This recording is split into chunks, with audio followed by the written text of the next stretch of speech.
kita nak pilih calon pasangan hidup kita, kena cari sebuah sekolah. Maka sebab tu kata ulama, al-ummu madrasatun in a'datta. Seorang ibu itu ialah sebuah sekolah kalau kamu telah mempersiapkan dia sebagai sebuah sekolah.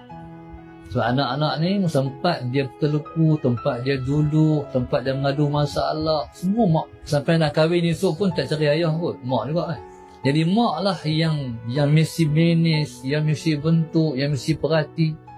Ayah berurusan. Ayah ni dia tangani isu-isu yang berbangkit ya, yang mak tak boleh selesai.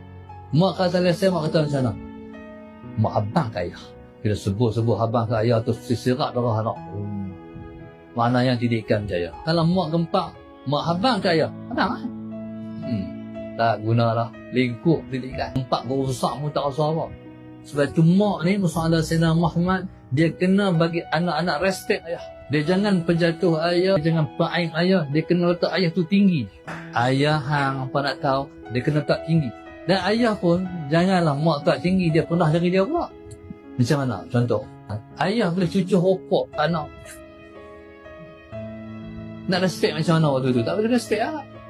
Ayah pun masjid pun tak pi, mayang pun bagai dia kata, tak ada apa.